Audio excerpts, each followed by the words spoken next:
工作忙，节奏快，生活压力大。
看不到尽头的信息，生活方式的改变和各种小玩意儿的出现，妨碍了褪黑素的分泌，推迟了我们的生物钟。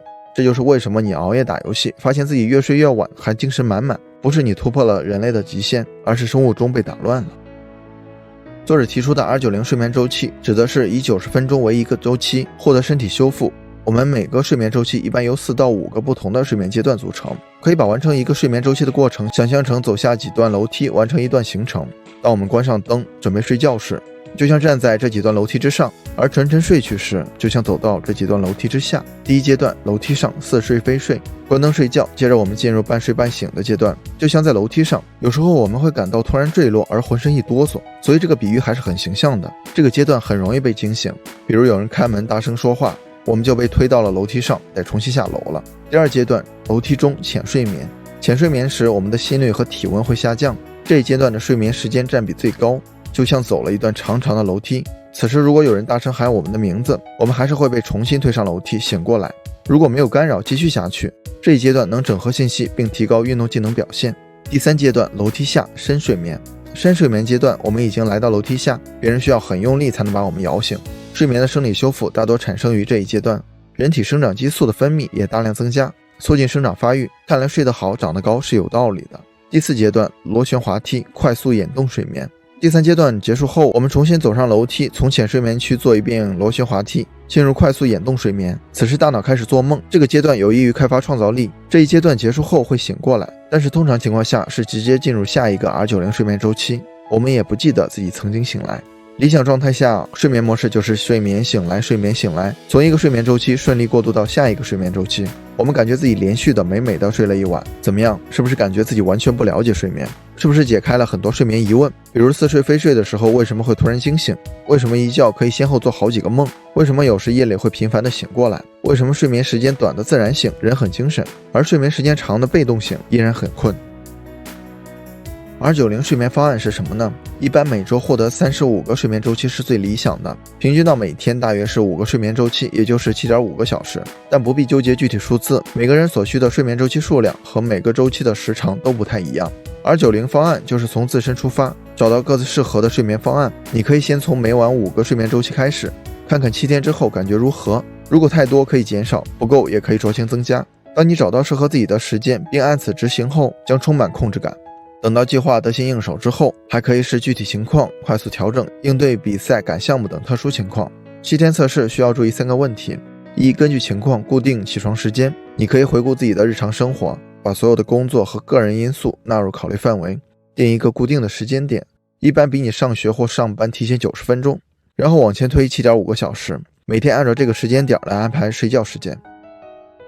2、尽可能保证规律性睡眠。因为夜间不同的睡眠周期，各阶段占比也是不一样的。较早的周期中呢，深睡眠占比更大，而较晚的周期中，快速眼动睡眠占比更大。不要连续几天打断睡眠计划，那样是测不出的。3、出现意外情况合理调整。如果偶尔有一天错过了原定的睡觉时间，不要担心，可以推迟90分钟，但起床时间不变，这样你还有4个完整的睡眠周期。7天后你就知道你的身体和大脑是否喜欢这样的作息。如果总是早于计划时间醒来，那就可以把睡眠周期降低为4个，再来7天。如果总是起不来，条件允许的情况下，再加1个周期。一开始可能需要闹钟，但不久之后，你的身体会在固定的时间自然醒来，而且你会发现一整天都精神十足，元气满满。利用好睡前醒后的90分钟，不仅可以提高我们的睡眠质量，也能让我们在白天状态更好。睡前90分钟不要再吃东西了，关掉手机，调暗灯光，避免光线对褪黑素的移植，同时阻断各种消息的打扰。温度也会影响褪黑素分泌，卧室温度在18度左右更利于入睡。也可以利用睡前时间整理卧室，准备明天的衣物。如果白天繁琐的事让大脑无法放空，那就回想一下，理清思绪。也可以写下来或者冥想，轻微运动也有助于睡眠，但不要过度。调整好状态，相信我，这样入睡你连梦都是甜的。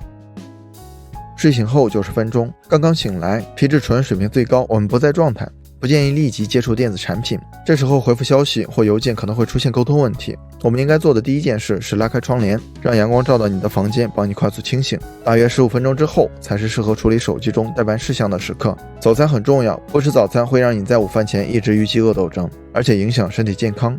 有条件的话适当锻炼，如果没时间可以步行或骑车上班。周末的时候很多小伙伴喜欢赖床，但是要记住计划不能乱。你可以选择完成醒后90分钟的例行程序后，再回到床上休息，看个电影，刷刷手机，娱乐一番。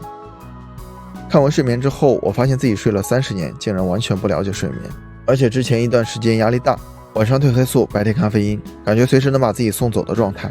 现在想想，各种手忙脚乱、捉襟见肘，可能仅仅是少了点激素。拉上窗帘，调暗灯光，放空自己，让褪黑素带你进入一个高质高效的睡眠。醒来你会发现，你能掌控的不止睡觉，生活中的问题也不过如此。好了，今天的内容就到这里了，谢谢您耐心观看。如果您有任何建议和想法，欢迎在下方留言。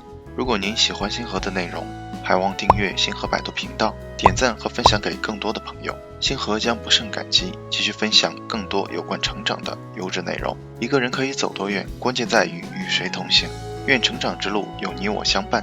这里是星河百度，我们下期不见不散。